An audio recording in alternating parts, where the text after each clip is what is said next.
Beleza?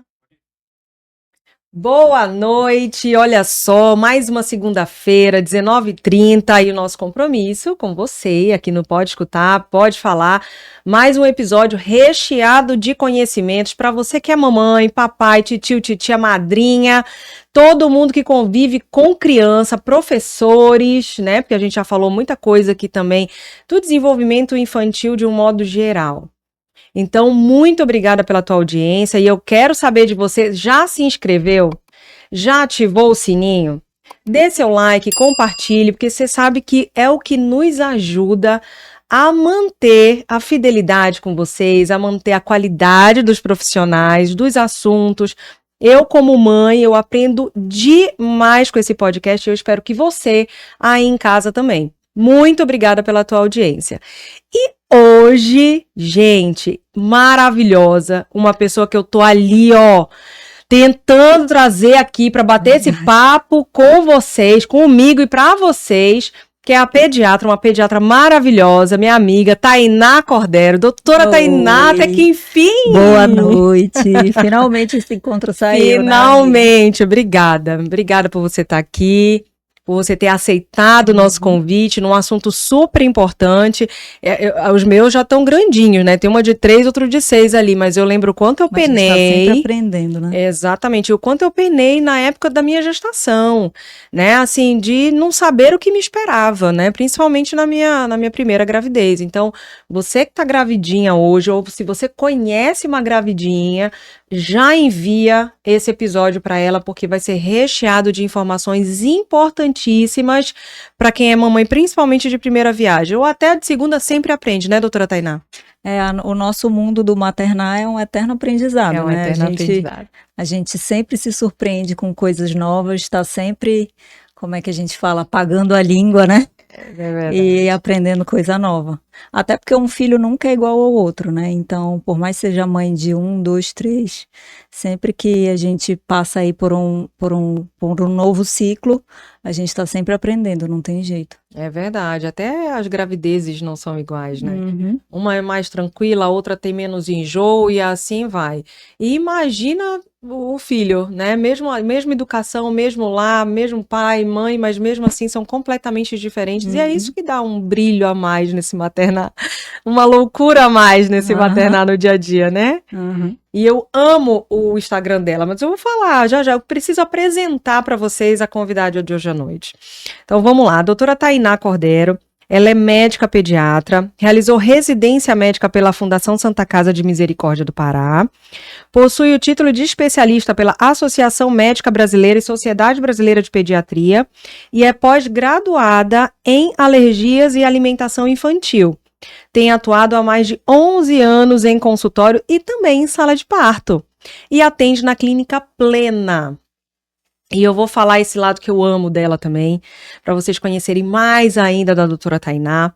Ela tem um Instagram sensacional, já sigam, que é o @pediatra Tainá IDC. O que é esse IDC, doutora? É o meu sobrenome. É os iniciais do sobrenome. Boa.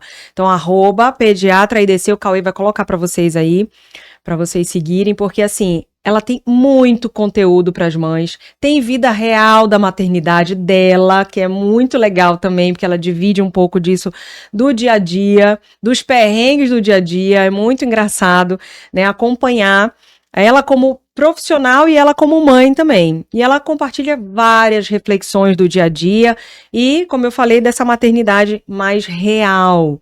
Ela tem um brilho que ela fala assim, um bordão. Te liberta. Te liberta.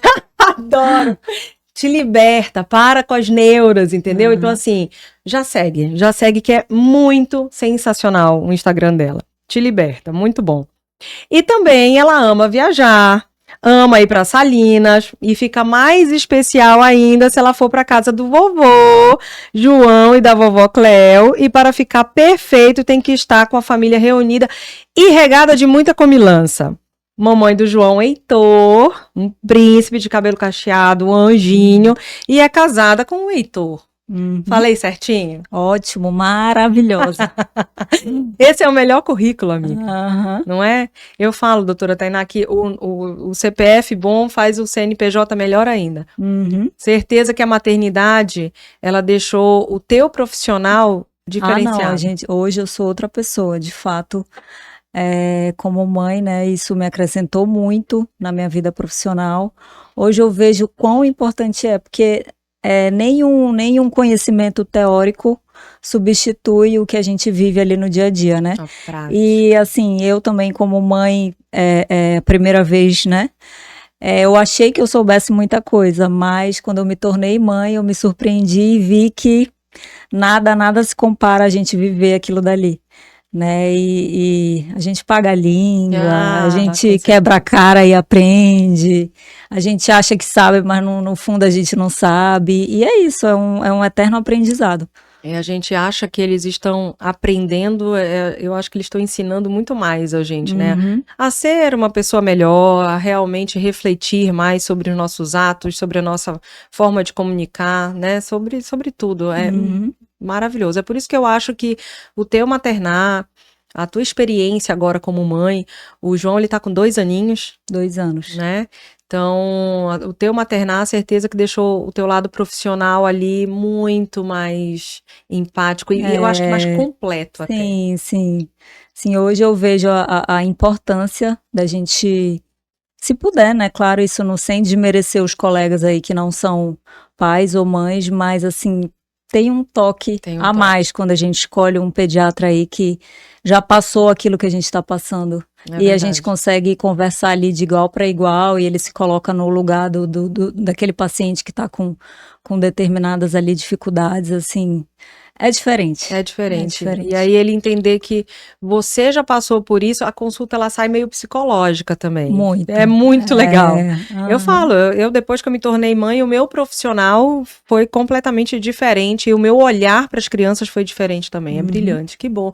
Que graças a Deus fomos abençoadas, né, com o maternar. E olha só, gente, antes de eu iniciar as milhões de perguntas que eu espero que dê tempo aqui.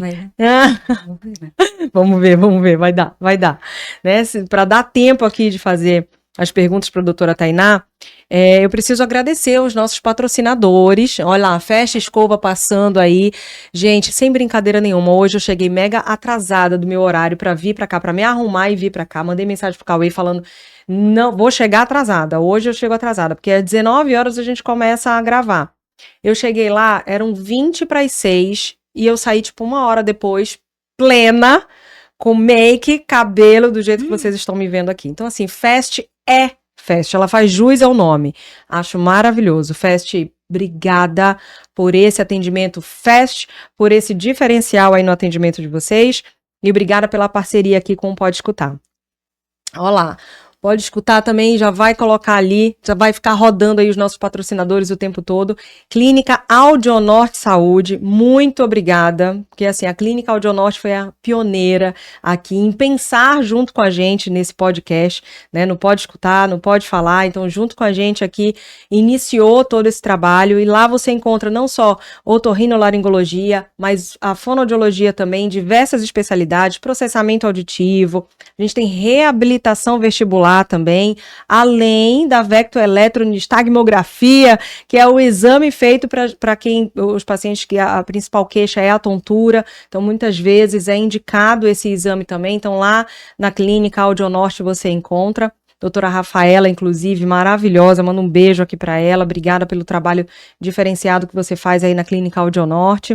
E toda a equipe também maravilhosa, muito obrigada. Então, atendimento audiológico, tanto infantil quanto adulto, assim como a reabilitação, também você encontra lá na Clínica Audionorte Saúde. Clínica Poligastroendoscopia Avançada. Então, lá na Clínica Poligastro, a gente já sabe que o carro-chefe é a endoscopia e a colonoscopia, mas também tem muita especialidade aqui, muita especialidade. Olha lá, passando. Gente, olha aqui, o tanto de especialidade. Cirurgia plástica, vascular, médica, cirurgia, urologia, dermato, gastroenterologia, inclusive gastropediatra também, geriatria, tem exames de ultrassom, tem tomografia computadorizada e todos os exames com uma equipe de anestésio ali, preparada, né? Todos os profissionais especializados ali dentro para te atender. E todas as vezes que a gente fala de clínica poligastro, todo mundo já fala que é muito rápido o atendimento também, e a marcação, o agendamento de consulta. Então corre lá na Poli, que tá uma equipe maravilhosa para te atender. Lenoca, você sempre, olha, você vai sair daqui com o melhor Monteiro Lopes da cidade. Delícia, É o meu preferido. Gente, eu amo também. Dá pra colocar no cafezinho lá da Dá Plena? pra colocar no cafezinho lá da Plena. Maravilhoso. Nossa, aqui é show de bola. Lenoca, bolos, vulcões decorados, naked, bolo no pote, docinhos tradicionais, gourmet. Lenoca tá fazendo decoração. A última decoração da festa do meu filho foi Lenoca. Né, da Maju, de Pequena Sereia, toda dela. Gente, entrem no meu Instagram para vocês verem a decoração. E isso porque ela fala que ela não é decoradora. Imagina se ela fosse decoradora. Mas me ajudou em tudo. Obrigada, Lenoca. Falei de todo mundo? Falei, né? Pô, beijo para vocês. Mas vamos lá. Doutora Tainá, a primeira pergunta que eu acho que é para todo mundo entender também sobre o papel do neonatologista, né? Quem é o neo nessa fase inicial da gestação, do parto, e como é que ele faz esse acompanhamento junto com a grávida? Então, é importante explicar, né, que a neonatologia ela é uma especialidade, uma subespecialidade dentro da pediatria, né? Então o médico ele faz a residência médica em pediatria e depois ele tem a opção de fazer uma subespecialidade, que no caso é a neonatologia, que é o profissional que cuida de bebês ali do nascimento até os 28 dias de vida, que é quando ele é considerado prematuro. Ou seja, o neonatologista é o médico responsável pelos cuidados do bebê recém-nascido, prematuro não, recém-nascido, tá? Então, de 0 a 28 dias, que é o cuidado do recém-nascido, tá? Só que no Brasil, na região norte, no estado do Pará, o número de neonatologistas é muito pequeno para abranger toda a nossa população, todos os hospitais, né, conseguir dar todo esse suporte. Então, muitas das vezes é o pediatra que está ali, o pediatra geral, que está ali atuando, né, nessa parte inicial, né, no começo aí da vida, nesses primeiros dias, no período de neonatal, de recém-nascido, tá? E que a Sociedade Brasileira de Pediatria, ela preconiza que sempre um pediatra ou neonatologista esteja presente desde o nascimento, tá? Justamente por essa precariedade que a gente tem no número de profissionais, para abranger aí toda a população. Eu imagino. Então, assim, a gente sabe que na maioria na maioria, né, na maioria das vezes, quando o bebê nasce, quem tá de plantão é um pediatra, né? Isso. Pode não ter a subespecialidade, então, né? Isso. Mas faz sala de parto junto com o neonatologista, ou, né, divide isso também. Isso. O pediatra, ele está apto a exercer essa função, né? Desde que ele tenha a certificação de reanimação neonatal, né? Que ele esteja capacitado para exercer ali aquela função. Porque não tem como, né, a gente abranger, ter neonatologistas para abranger todo o território nacional. Sim, imagino. O número de especialistas é pequeno ainda. E doutora, e quais são os principais cuidados ou os cuidados mais críticos que tem que se ter com esse bebê que acabou de nascer, nas primeiras 24 horas, eu diria?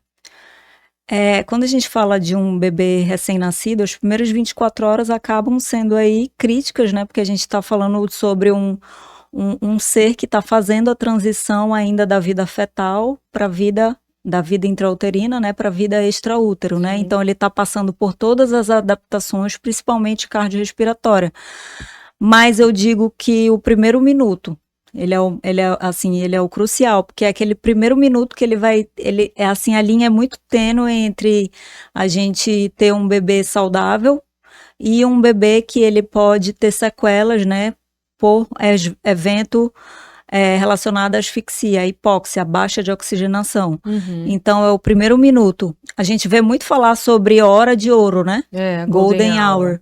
Mas o primeiro minuto também dentro da pediatria, não sei se, assim, quem não é da área já ouviu falar, não sei se tu já ouviste falar sobre o Golden Minute, que é esse primeiro minuto, que é quando o médico ele tem que estar ali, o pediatra, para assistir o parto, e identificar se aquele bebê ele é um bebê que ele nasce em boa vitalidade ou não, se ele precisa de ajuda ou não para respirar.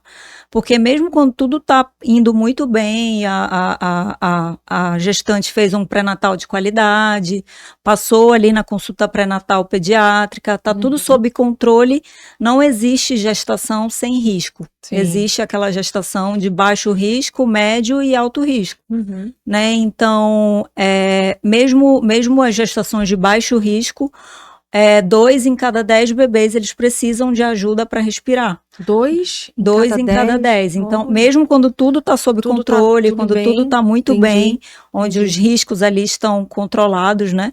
2 em cada 10 precisam de ajuda para respirar. E que pode ser uma intervenção pequena ou uma intervenção mais avançada, né? E aí, se você não tiver um profissional treinado, capacitado para poder executar esse papel, a cada 15, 30 segundos que se passa ali do que deveria ter sido realizado, né, a chance de sequela e de atraso no neurodesenvolvimento, sequelas irreversíveis relacionadas à hipóxia é muito alta.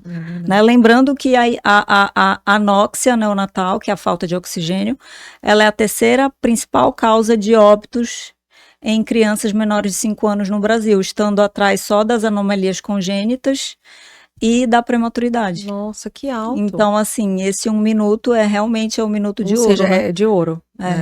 Aí tu falaste da Golden Hour, que seria até a minha próxima pergunta para ti. Então, entendemos bem sobre esse primeiro minuto de ouro e a necessidade de se ter uma pessoa especialista, experiente, né? E entender realmente esse cuidado inicial de ouro. Essa importância, do pediatra. Porque assim, o que acontece, né? A gente vê muito as famílias ligadas aí no enxoval, né? Escolhe a dedo a consultora de amamentação, o obstetra e o hospital, o berço, as roupinhas, viaja para fora e tudo. E na hora de escolher o pediatra, aí vai ser aquele do plantão da maternidade, o que a maternidade me dispõe, não o que eu quero escolher, o que eu fui atrás para ter referências para escolher, né? O que eu me identifiquei, o que eu criei um vínculo, que o ideal é que seja escolhido desde a consulta pré-natal pediátrica, que hoje já é uma determinação, né? Não é mais um luxo, hoje em dia o Ministério da Saúde já colocou na atenção básica, então o ideal é que aquela família escolha o pediatra desde 25 semanas de vida, que é quando a gente orienta e indica passar na consulta pré-natal, porque senão o que acontece? Você vai receber o seu bem mais precioso que você lutou tanto para chegar em boas condições de saúde, né? Casais que às vezes têm dificuldade aí para conseguir engravidar, então aquilo foi tão planejado, tão amado, tão desejado, aí qual é a hora que você vai conhecer o pediatra? Na hora que você está sendo anestesiada, lá dentro do bloco cirúrgico, ou então na hora que você já está em trabalho de parto, aí o pediatra chega, oi, tudo bem? Eu sou o pediatra que vou pegar teu bebê. Ou seja, uma pessoa que você nunca viu, entendeu? Então, assim, eu não gostaria, né? E eu falo que faz diferença mesmo, doutora. Faz toda a diferença. Esse vínculo, ele precisa ser construído e só a gente vivendo para saber o quanto é totalmente diferente. O acolhimento. Tudo. Até o depois, porque como bem você falou logo no início, é os primeiros 28 dias que você vai acompanhar. Então, o primeiro retorno depois desse parto é com esse pediatra que você vai. Então, assim, faz total diferença. Eu lembro quando eu grávida do meu primeiro filho, eu não tive essa consciência, né? Então, foi a pediatra do plantão. No segundo, né, já da Maria Júlia, aí eu já coloquei a pediatra, né, a pediatra que faz o acompanhamento, né, da Maju, e fez total diferença, gente, total diferença, até inclusive nessa Golden Hour, que é o que você vai explicar um pouquinho pro nosso público também, mas total diferença, lá dentro, a forma como ela me acompanhou, as orientações que ela me deu, esse primeiro minuto, com certeza, o retorno que ela me deu, né, da criança, do bebê logo em seguida, porque o primeiro é assim, o pai some com o pediatra lá pra dentro, e a gente fica lá, sem saber o que tá, notícia, né, sem saber notícia, morre de frio, já deixa ali naqueles da recuperação, e cadê meu filho, cadê o bebê, e foi isso que aconteceu, sabe? Da Maju não, da Maju ela não demorou muito, só o tempo de fazer os primeiros testes, pesar, vestir a roupinha e trouxe de volta para mim. Então, enquanto o médico fazia a sutura, eu tava com a minha bebê no meu colo, né? Para mim, gente, aquilo fez total diferença. Eu tenho certeza que pro bebê também, né? Mas vamos falar um pouquinho sobre essa Golden Hour. A Golden Hour, ela é a necessidade que a gente tem de fazer esse primeiro contato da mãe e do bebê, né? Dentro da primeira hora de vida do bebê. Tá? Então, o ideal é que esse bebê fique em contato pele a pele, recebendo o calor da mãe, né? Às vezes o bebê nasce cesariana, então ele nasce com a pele sem colonização de bactérias que vão estimular a formação da microbiota, da imunidade.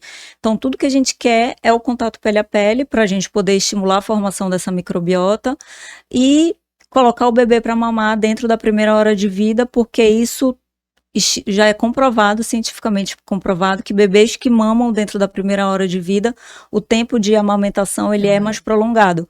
E isso é confirmado, né? Isso tem toda uma explicação da fisiologia hormonal. Né? Que se eu fosse falar aqui, eu ia me prolongar muito, mas também se você não tiver essa oportunidade de colocar o bebê para mamar dentro da primeira hora de vida, ele passa por um período ali de sonolência profunda, né? E aí fica muito mais difícil ele conseguir fazer uma primeira pega, né? Certinho, ajustado, e principalmente se for um bebê que ele tiver fatores de risco, né? Para desfechos não tão positivos, ele pode fazer hipoglicemia, e aí vem toda a bola de neve, né?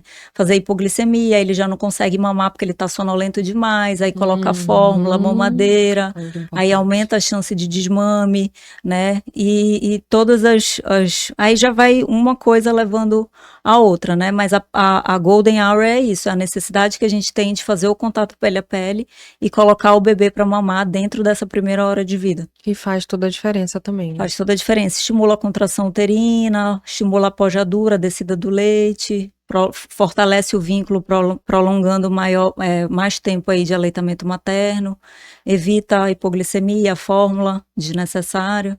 Maravilhoso. Gente, se eu soubesse disso no meu primeiro, né, bebê, que realmente, tô falando, olha, a gente leiga, no primeiro momento, o João nasceu à noite, perto das 19 horas. E aí, eu dormi à noite, e ele dormiu quase a noite inteira. E sem, tipo, mamar. Olha o risco aí que a gente tava correndo sem saber. Não é? Então, assim, tá vendo como conhecimento é tudo? Conhece gravidinha, já compartilha com ela, porque aí, sensacional. Se ele não mama nessa primeira hora, ele passou ali 1h30, 2 horas, ele dorme mesmo, que assim, fica muito difícil para conseguir ajustar só no outro dia a gente ficou um tempão estimulando, né, ali a amamentação. E uma coisa também, que esse primeiro contato pele a pele, eu até falo muito isso para as famílias na consulta pré-natal. Olha, quando vocês receberem um bebê, por favor, é para vocês chorarem, é para vocês se emocionarem, se preparem para isso.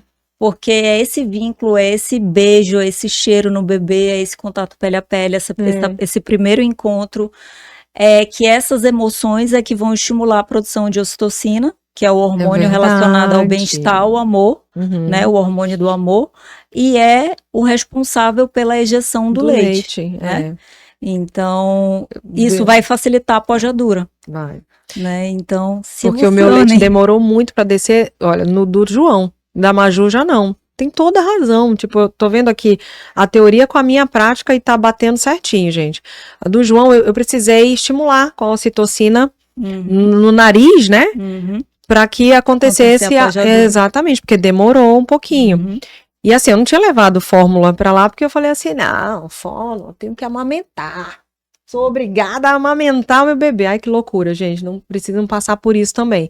Mas eu fiquei com aquilo, né, uma cobrança. Então eu acho que o meu nervosismo, a minha ansiedade, o fato de tudo isso que a gente falou, nas primeiras 24 horas. Eu acho que tudo foi fatores que realmente atrapalharam um pouquinho para essa pojadura acontecer, mas demorou.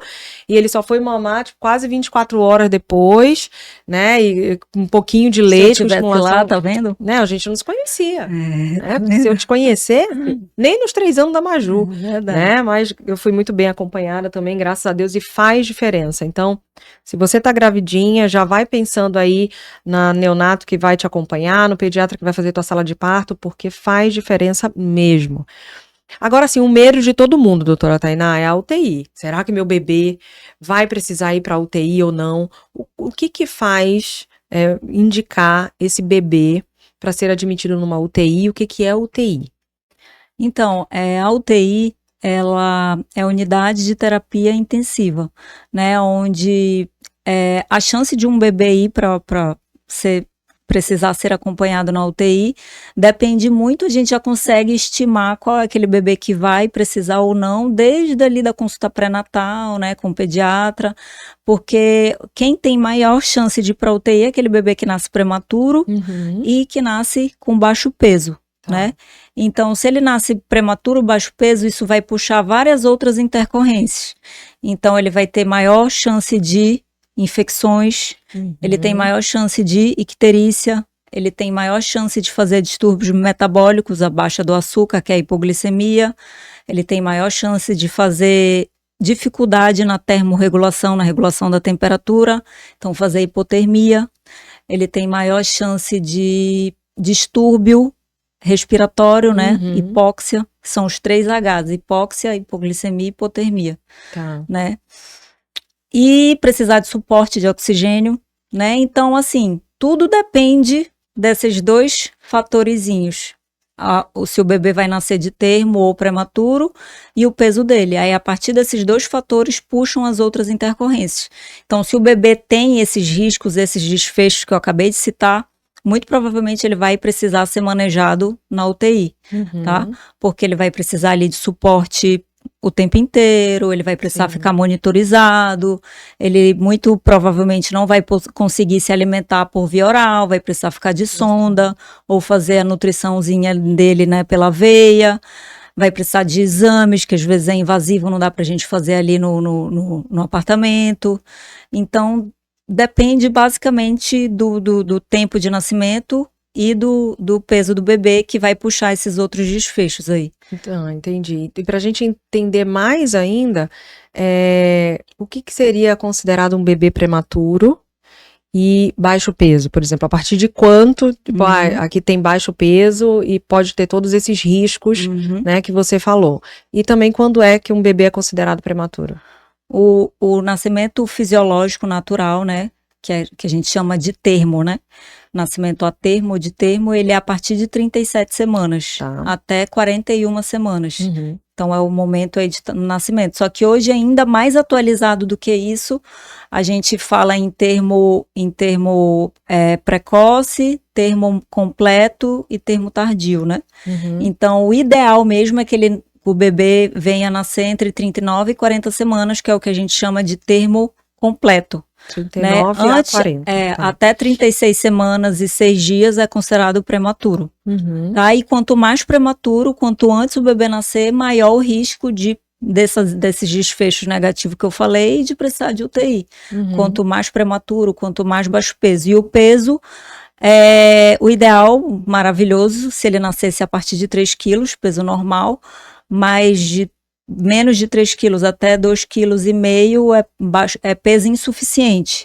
Aí de 2,5 kg para baixo, baixo peso. Tá. Essa também é uma classificação atual, porque antes era só baixo peso e peso normal. E hoje em dia entrou essa de peso insuficiente, que é de 2,999 até 2,5. Tá? Então, de 2,5 a 3... É peso de 2,5 até 2, antes de 3 quilos, é peso insuficiente. Insuficiente. Aí baixo peso, abaixo de 2,5 kg. Tá. Isso. Aí peso normal de 3 para cima. Meus 2 nasceram com 3, um 3,100, o outro 3,200. Eu nasci com 2,700. Olha lá, insuficiente ali. Olha, o pré-natal que Olha o não pré-natal teve da alguma minha coisa mãe aí que ali, fugiu desse pré-natal. ela disse que ela só enjoou a gravidez inteira, que ela não comeu. Uhum. Enfim, completamente diferente, né? E naquela época não teve, eu acho que essa classificação. Não, e naquela época os controles, né, os fatores de risco, eles eram menos controlados do que hoje, né? Hoje em dia a gente tem ultrassom muito bom, né? A gente tem exames que rastreiam, né, o número de consultas, a qualidade na assistência pré-natal, tudo isso diminui a chance, né, de bebês prematuros e bebês baixo peso. É verdade. Hoje em dia eu falo que não tem mais bebê que nasce com cara de joelho, eles nascem todos Tudo lindos. lindos, é verdade. Falo, Com o olho aberto. Gente, cadê aqueles Com o olho bebês que aberto. nasciam com cara de joelho, que não tinha cara assim de nada, que os bichinhos eram tudo meio feiozinho. Hoje nascem todos lindos. A minha mãe, Mas é gente, porque conta que eu nasci esse daí, com carinha de joelho. Ela não, falava minha mãe pra dizia que eu nasci igual um ET. Minha filha era a placenta. Não era um bebê, era a placenta. Meu Deus, a minha mãe fala que me escondeu os 15 primeiros dias. Que isso? Falei, tipo mãe. isso. Ela falou, minha filha, não dava pra te apresentar pras pessoas. Eu falei, que horror! Ficava só o olhinho assim. Ficava só o olhinho, ela falava, só o olhinho. E olha que eu demorei mais pra abrir o olho também, ou seja, eu devia estar hipoglicêmica, com um peso insuficiente, tá, mãe? Né? Porque ela dizia que a minha avó na época falava assim, menino engorda é fora da barriga. Olha a época da minha avó, menino engorda é fora da barriga, não tem que comer muito não. Agora também essa história de que grávida come por dois também tem que ter cuidado, né? Não. Hoje em dia a gente vê mulheres que engordam aí mais de 20 quilos na gestação e nascem bebê com restrição de crescimento intraútero. E outras magrinhas ali engordam 8 quilos, 9 e o bebê nasce grandão. Então não que faz foi sentido. Mesmo pro bebê, né? Não faz sentido isso. Então uma alimentação também vai fazer total diferença. Agora, ainda falando, doutora Tainá, sobre os prematuros, os cuidados, né? Geralmente, assim, é prematuro, vai pra UTI ou não? Tipo, você vê que, não, ele nasceu bem, nessa primeira hora, nesse primeiro minuto aí, você viu que tá tudo bem, ele não precisa ir pra UTI, mesmo que seja prematuro. Não, porque também depende muito do tempo de prematuridade. Tá. Né? Então, um bebê quando nasce, quando a gente chama, por exemplo, de prematuro tardio, que é um bebê que nasce com 36 semanas, o tempo certo é 37, mas ele acabou nascendo ali com 36 semanas. O risco já de todos esses desfechos negativos já é menor em comparação com o que nasce com 32 semanas, com 29 semanas, com 30 semanas. Entendi. Né? Então, normalmente os que nascem de 35 semanas aí para frente, 34, 35, já tem um risco menor, mas não é ausente, mas é menor em relação aos prematurinhos mais extremos, entendeu? Entendi. E aí, mesmo que esse prematuro, por exemplo, vá para a UTI ou não vá para a UTI, existe cuidados diferentes do neonatologista em relação a esse bebê do que um a termo? Sim, porque a chance dele fazer icterícia é maior, então às vezes ele não recebe alta ali nas primeiras 36 horas de vida, às vezes a gente prolonga um pouco mais a alta dele, né? A gente tem que ficar mais de olho ainda, porque ele tem mais chance de hipoglicemia, mais chance de hipotermia, que é frio, então a gente tem que ter ele tem que ter um pouquinho mais de atenção ainda, né? A gente ainda tem que ter um pouco mais de cuidado por todos esses detalhes, esse risco, né? Às vezes faz aumento da frequência respiratória e precisa de um suportezinho de oxigênio, mas o diferencial também vai ser nas consultas dele de rotina na puericultura. A gente usa um gráfico diferente para o bebê prematuro, mesmo que seja um de 36 semanas, né? Um gráfico de crescimento diferente. Sempre quando a gente vai avaliar os marcos do desenvolvimento do bebê, a gente tem que levar em consideração a idade corrigida e não a idade cronológica dele, né? Então, às vezes, um bebê de idade cronológica, ele tem já 6 meses, então ele já deveria estar sentando, mas aquele bebê, ele não senta porque ele nasceu, vamos dizer, com 33 semanas. E aí, quando a gente vai fazer a idade dele corrigida, ele não tem 6 meses ainda. Por isso ele não está sentando. Então, a gente tem que colocar ele no gráfico, né? Levar sempre em conta a idade corrigida em relação à cronológica. Perfeito. Né? E doutora, você falou sobre a icterícia. Então, Uhum. assim, é algo muito comum, né? O João teve um pouquinho, mas não foi necessário ficar mais tempo no hospital, mas foi recomendado muita coisa, né? Tipo, o banho de sol, ele teve também uma suplementaçãozinha ali. Mas o que que é a icterícia e se isso é realmente muito comum de É muito acontecer? frequente, inclusive a alta do bebê, ela depende muito dessa tonalidade, da avaliação que o pediatra faz ali inicial para saber se pode ou não ser liberado. Mas a icterícia, assim, de forma geral, é causada pela imaturidade do fígado e do intestino do bebê, né? Ah, Que do rim também, que de uma forma geral não consegue excretar a bilirrubina, que é um uhum, produto que vem da degradação das hemácias, né, do sangue do bebê, e aí esse pigmento ele fica ali livre na corrente sanguínea do bebê e é reabsorvido no intestino, reabsorvido no rim, o fígado não consegue é, conjugar, né, produzir uma enzimazinha ali que é necessária para que esse pigmento, a bilirrubina, seja eliminado. tá. Então, o organismo acaba reabsorvendo. E o grande risco é que a bilirrubina, ela ultrapassa a barreira hematoencefálica. Então, ela pode impregnar no cérebro e levar a sequelas neurológicas, né? Retardo mental. Uhum, sim. É o desfecho, o pior desfecho, né? Mas hoje em dia a gente já tem muitos critérios, a gente consegue fazer uma vigilância ali Uhum. que para chegar a esse desfecho realmente é muito grave. Bebês ali que não são assistidos, que não fizeram pré-natal, que não são recepcionados por médicos. Mas é muito comum porque depende de várias coisas, incompatibilidade sanguínea do pai e da mãe, do bebê, né? Nascimento prematuro, amamentação, o nível de perda de peso do bebê, né? Então, a própria imaturidade fisiológica, Sim. se teve um bebezinho, irmão que nasceu ou não com icterícia, então tem diversos fatores Aumenta o envolvidos risco também, que aumentam o se o risco, irmão isso. nasceu Se com se icterícia. teve um irmão que nasceu, o tipo de alimentação, o tempo que levou para aquele bebê ter a primeira alimentação, se ele está em alentamento materno ou em uso de fórmula. Então, Tá. tem muitos fatores envolvidos.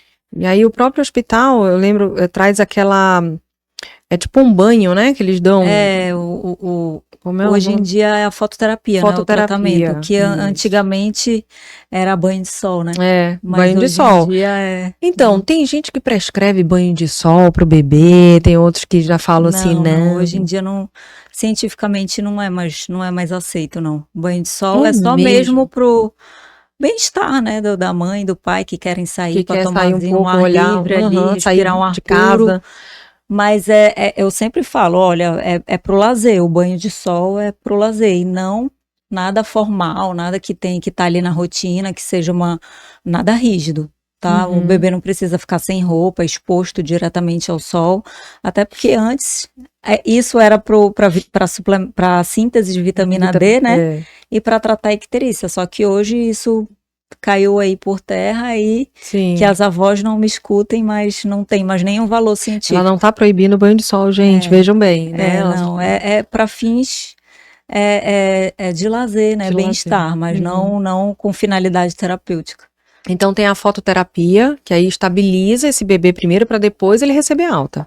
Isso, aí a gente, antes dele receber alta, um dos critérios, né, se ele tiver fator de risco aumentado para icterícia, a gente faz o teste, né, para ver um Uhum. testezinho, uma luzinha na pele do bebê e a gente consegue estimar o nível de bilirrubina dele, além de olhar também o sinal clínico que a pelezinha fica amarela, né? Tá. Qual o nível de amarelo que tá, se é zona 1, 2, 3, né? E aí através dessa avaliação clínica e desse teste da luz na pelezinha do bebê, a gente vê se precisa intervir com fototerapia, que é o tratamento com a luz. Tá. Eu lembro que o João não necessitou, mas o meu afilhado, eu não lembro exatamente quanto tempo ele ficou no hospital, mas assim, foi mais de um mês, Uhum. tá? No hospital, até realmente ver que ele melhorou para dar alta. Então, assim, doutora, para dar alta para esse bebê nasceu a termo, tá tudo bem, né? Não, icterícia, não tem, tá tudo bem. Esse bebê receber alta, quais os primeiros cuidados que ele tem no hospital, até que a equipe precisa ter com esse bebê, para que essa mãe e esse bebê vão para casa mais tranquilos? Então, quando o bebê nasce, ele fica em média 48 horas sendo supervisionado no hospital, né? E aí o pediatra faz a visita nesse bebê no hospital para ver como se está indo tudo bem. E aí a gente vai avaliar se o bebê conseguiu fazer uma mamada efetiva, está conseguindo fazer a pega legal, né, no seio da mãe. Se ele já eliminou o mecônio, que é aquele cocôzinho mais escuro, né? Sim. Ele é um critério para ele poder ir de alta.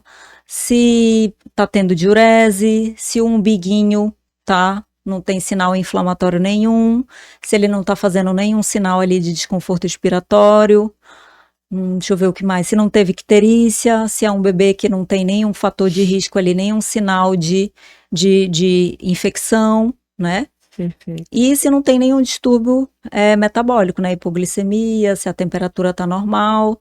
E aí o bebê que preenche todos esses critérios de normalidade, ele vai para casa com 48 horas de vida, né? E normalmente também antes dele ir para casa, ele tem que fazer os testes de triagem neonatal, que são obrigatórios, Perfeito. né? Que é o teste do olhinho, o teste da orelhinha, o teste da linguinha, o teste do coração. E na primeira consulta, no consultório, ele é orientado, na verdade, ainda na maternidade, é orientado sobre a coleta do teste do pezinho, né? Que é quando ele vai de alta. Que é feito até quanto tempo depois? Que é entre o terceiro e o quinto dia de vida. E o quinto, tá. No bebê que nasce de termo, e entre o quinto e o 10º dia de vida no prematuro. E as vacinas também, né? Quais são as primeiras vacinas? Que é a hepatite B e a BCG. Que também o ideal é que o bebê faça ainda na maternidade, né? Tem algumas maternidades que cobrem ali, que tem esse serviço para o bebê vacinar antes de ir de alta. Sim. Caso não tenha, essa mãe tem que procurar. Aí ou vai no serviço privado, né, para fazer particular, ou nos postos de saúde, mas é a mesma vacina, do público e do privado. Perfeito. E esse bebê que foi para casa, então, quanto tempo ele volta contigo no consultório? A primeira consulta dele, normalmente, entre o terceiro e o quinto dia de vida. Tá. Então, no terceiro e no quinto. É bem cedo, né? Eu acho que eu levei uma semana. Era quase uma semana para voltar. O ideal entre o terceiro e o quinto dia. O ideal entre o terceiro e o quinto dia. Isso, porque aí se o bebê não tá mamando, não tá ganhando bem peso, se ele tá ictérico, a gente consegue intervir aí no tempo. Já pensou uma semana o bebê sem mamar direito, perdendo peso, chorando, né, amarelo. E é normal mesmo perder peso? O bebê pode perder até 10% de peso nos primeiros 7 dias de vida. Tá. E agora, assim, tu avalias nesse retorno do bebê, esse ganho de peso, ou essa perda de peso, se foi, né, maior até, inclusive, o ganho. O que a doutora Tainá avalia nesse bebê que está indo contigo depois do parto no terceiro, entre o terceiro e o quinto dia? Os principais é a amamentação, né, como é que está o vínculo, a pega, né, se a amamentação está efetiva, se a gente precisa corrigir ali alguma coisa, a amamentação e a perda de peso, né? Mas todos esses fatores que eu falei que são avaliados antes do bebê ir de alta, a gente também avalia na primeira consulta, né? Mas a amamentação, icterícia e... Qual foi o outro que eu falei? Amamentação, icterícia e a perda de peso. A perda de peso. São os 3 principais nessa consulta inicial, mas é avaliado tudo, né? A gente pesa, mede o bebê, vê como é que tá o umbiguinho, se tem algum sinal de infecção, como é que tá a mumificação do coto, que é ele ficar ali sequinho até que ele possa cair, né? Se tá sendo feita a higiene adequada. A gente avalia o bebê pro inteiro, se tem algum distúrbio ali respiratório. Teste de reflexo, avalia os marcos do desenvolvimento a partir de 4, 6 semanas de vida, ali naquele momento inicial não. Mas a gente tem uma avaliação geral que pela experiência a gente não precisa fazer nenhuma manobra ali específica, mas a gente já conhece qual bebê que tem risco, que não tem, qual que tá tudo bem, que tá indo tudo bem ou não. E assim, uma forma de prevenção para essa mãe, se tu fosses falar, como médica, como mãe, seria a caderneta de vacinação? Às vezes elas chegam comigo lá sem aquela caderneta e eu vou lá, puxo a orelha que tem que ter, né? Porque é um instrumento de avaliação da criança que a gente vai usar aí até 4, 5 anos de vida e que ali está todo o registro de saúde da criança. Verdade. Então, não tem como ir numa consulta e não usar aquele instrumento ou não levar, porque aí fica incompleta, a gente não tem ali a base de tudo, entendeu? É onde coloca as vacinas, os marcos do desenvolvimento, as medidas, as comparações, o gráfico. Uhum. Bastante coisa para ver, que tem muita informação naquela caderneta e hoje é entregue para toda mãe que o bebê nasceu, é importantíssima essa caderneta. E tem todo um gráfico do desenvolvimento lá, né? Isso, tem todos os marcos do desenvolvimento, tem absolutamente tudo. Fala sobre a amamentação, sobre a ordenha, sobre a introdução alimentar, vacina. Sobre a importância de cada teste também, tem do teste da orelhinha, tem do teste da... Tem tudo. O problema é que as pessoas, não leem. Hoje a vida corrida, não leem. Não leem. Mas é tão importante, gente. Se lessem aquela caderneta ali, muitas dúvidas já seriam sanadas, porque tem tudo ali. E numa linguagem bem simples, acessível. É verdade.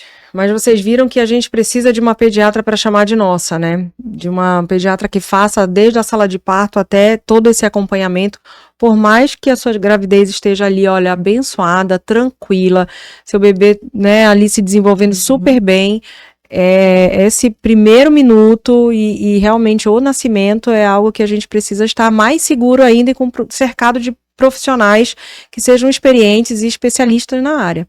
Sensacional. Eu acho que a gente vai tirar muita dúvida e muitos esclarecimentos importantes foram dados nessa noite aqui por você, doutora Tainá. E assim, se eu fosse te pedir uma mensagem, você passar aí para as mamães que estão grávidas, né? O que mais você falaria além da caderneta de vacinação sobre essa observação, né, do bebê que nasceu e no seu desenvolvimento também?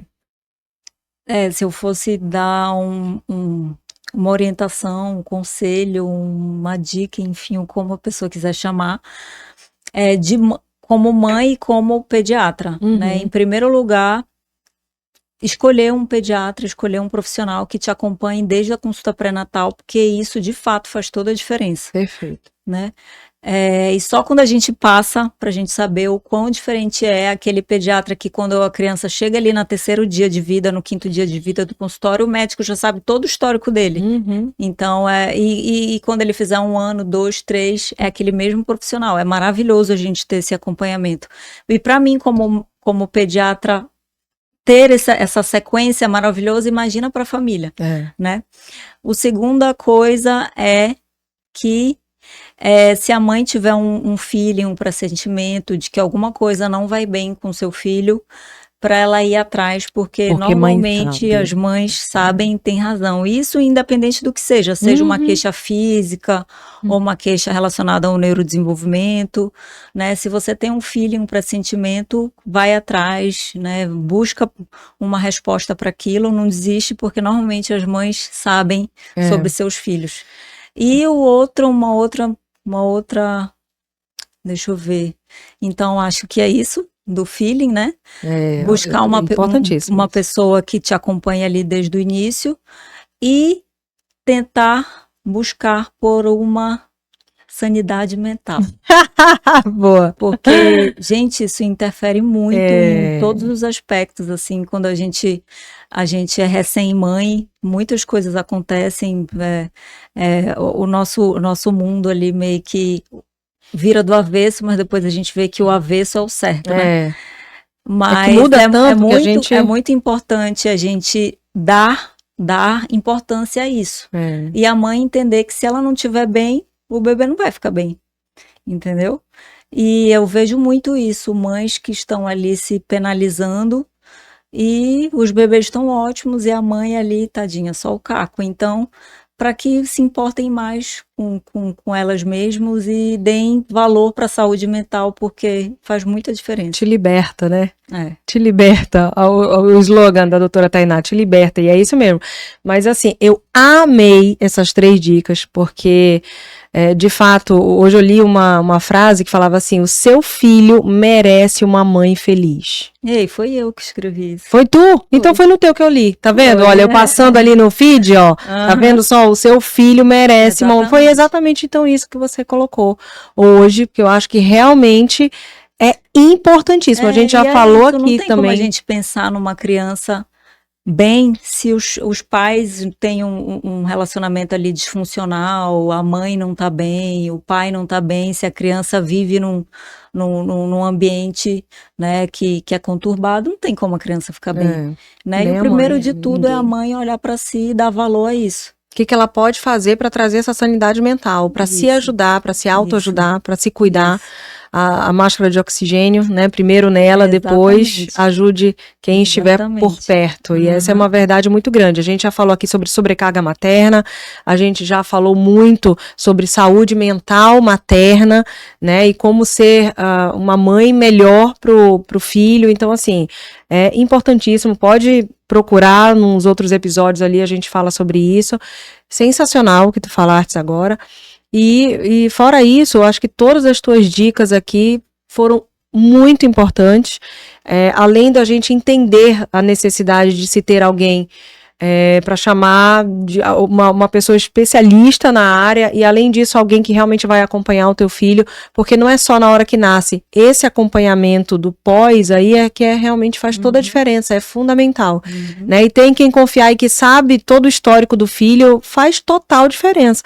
Para o profissional faz, imaginar realmente para a família. É uma segurança a mais, mais uma coisa que vai fortalecer para que essa mãe fique bem. Né? Porque se ela tiver com chega um monte de informação ali de tudo quanto é lado, todo mundo vai querer te dar, né? Todo mundo fala muita coisa e a gente fica ali meio perdida, e se você não tiver um norte, você não sabe para onde correr, né? Isso e fica de fato perdido. Com certeza, porque o que mais vai ter é pitaco de todo mundo vai querer te falar alguma coisa sobre o teu filho, sobre a forma do teu maternar, né? E realmente aquilo do feeling que você falou também faz total diferença, porque eu falo, quem conhece o bebê é a mãe, né? Então, se tem alguma coisa no teu coração te falando assim, opa, esse desenvolvimento aqui eu tô achando que tá diferente, mesmo que você não tenha um filho anterior, que você esteja comparando com outra criança, mas você sabe. E aí muitas vezes vem alguém e fala assim, não, imagina, coisa da tua cabeça, será que é mesmo, será que não é? Mas se você tá sentindo alguma coisa, não tem o porquê não procurar realmente uma avaliação, uma orientação. Então, quanto antes você tiver essa orientação de um especialista, melhor. Aí depois a gente faz um outro podcast com esse tema, porque eu tenho certeza que você e todo mundo que está assistindo aqui tem uma experiência para compartilhar sobre isso. Tem mesmo. Né? Sobre eu fui atrás e eu estava certa. Eu fui atrás e eu estava certa. Quando os bebês e crianças chegam comigo lá no consultório e falam assim, olha, ele veio fazer a avaliação auditiva. Eu sempre pergunto para a mãe, o que você acha desse desenvolvimento do seu filho? Você acha que ele te ouve quando você chama? Você acha que ele está falando muito alto? Você acha que por muitas vezes ele está disperso? Antes de eu iniciar qualquer exame, eu preciso saber. E muitas vezes, quando a mãe me olha e fala assim, eu tô aqui nervosa, ansiosa por esse resultado, porque, doutora, eu já fiz barulho, ele não acorda, eu já fiz isso daqui, eu percebi que ele não ouviu, ele não se assusta, ele não desperta, ele não me olha, a televisão tá nas alturas, então assim, a mãe já percebeu alguma coisa. E aí, quando ela chega lá, a primeira coisa que eu pergunto é isso, o que você sente, o que você acha que tem alguma coisa errada com o seu filho? Exatamente. A gente fala muito, né, sobre marcos do desenvolvimento, aquelas metas ali que o bebê tem que atingir, mas nada é mais fiel do que a gente perguntar e dar valor a essa resposta. Você acha que alguma coisa está errada, te chama atenção, algum comportamento, algum sentimento que você tem aí que pode alguma coisa não estar certa? Não custa então nada. A gente tem que dar muito valor para essa resposta, porque ela é valiosíssima. Sem dúvida. E assim, estão indicando bastante tema, tô amando, viu, gente? Pode mandar, né? O próximo, inclusive, vai ser sobre fimose com o Dr. Alfredo Abud. Gente, vai ser sensacional. E eu queria falar o seguinte, me indicaram 2 temas para pediatra. né? Uma foi sobre a neonatologia, que eu achei, assim, fantástico, um tema super diferente, né, sugerido por vocês. E tem o outro também sobre os marcos do desenvolvimento. Izzy, até quando esperar o desmame ou o desfraude, ou quando colocar essa criança na escola? Essa criança, ela tem que andar, com 1 ano e pouquinho, mas até quando eu posso esperar essa criança andar? E o falar, né? Até quando essa criança pode falar, né? Quando ela é considerado atraso ou não? Então, vai ter que voltar, querida. Cenas para os próximos Eu te capítulos. consegui uma vez, eu consigo de novo. Vamos. Tá? Então, assim, pode prometer aqui ao pessoal. Falar assim, doutora Tainá, vai ter a segunda parte pra gente, né, responder essa outra enquete aí, essa outra sugestão de tema, que eu acho assim que desenvolvimento infantil eu sempre vou ter tema, gente. Não tem jeito. Desenvolvimento infantil, a gente tem milhões de dúvidas, né? E por mais experiente que a gente seja com o primeiro filho, com o segundo filho, vamos continuar tendo dúvidas, porque nenhum se desenvolve igual ao outro. E a gente sempre vai precisar realmente esclarecer essas dúvidas. E quanto mais conhecimento a gente tem, mais liberta a gente está. Mais liberta a gente tá. Então, te liberta com a doutora Tainá. Vem comigo e te liberta. Vem comigo e te liberta. Eu adoro esse teu final, amiga. Ai, segue ela, gente. Segue ela no Instagram. Cauê vai colocar pra vocês aí, porque é sensacional. Ela coloca muita coisa que realmente, assim, é a nossa dúvida diária e a gente tá ali, a gente tem essa sensação liberta ali, viu? É muito legal. Minha amiga, muito obrigada por essa tua incrível participação, né, por ter trazido tanto conhecimento, compartilhado esses conhecimentos hoje, nessa noite. Já assinamos o contrato da parte 2, né, então já assinamos o contrato, então... Se der bastante like e views aqui... Atenção, likes e views, a gente vai ter a parte 2 com a doutora... o trabalho foi então, né, acho que não gostaram. A gente deixou nossos filhos em casa até esse horário, não é verdade? Né? Então, é verdade. A gente tem que ter o retorno do público. Então, por favor, a gente aguarda, né? Então, já compartilha, já dá like, deixa seu comentário também. Se tiver alguma pergunta, inclusive, nos envie, que a gente vai fazer questão de também esclarecer com a doutora Tainá, e ela, assim que ela nos responder, a gente também faz questão de responder para vocês lá no nosso Pode Escutar, que está em todas as plataformas, está no YouTube, está no Spotify, está no Deezer. A gente está com vários cortes no Instagram também, então já sigam ali, né, o nosso Instagram, e a gente espera que realmente o público dê um retorno para que a gente possa construir, né, construir mais ainda episódios, porque, como eu sempre falo, a gente faz com muito carinho, com muita dedicação, é a dedo que a gente procura profissionais incríveis como você, para estar aqui dividindo pautas tão importantes e que são indicadas e sugeridas por vocês. Então, muitíssimo obrigada, agradecer mais uma vez aos nossos parceiros e patrocinadores, Clínica Audionorte Saúde, Clínica Poligastroendoscopia Avançada, Festa Escova e aqui, ó, Lenoca, que um já é seu, querida. Lenoca, para adoçar aqui a sua noite, e uma forma de te agradecer também, né, por essa incrível participação. Muitíssimo obrigada e até a próxima segunda às 19h30. E lembre-se, em cada som há uma história para ser ouvida e compartilhada. Até breve.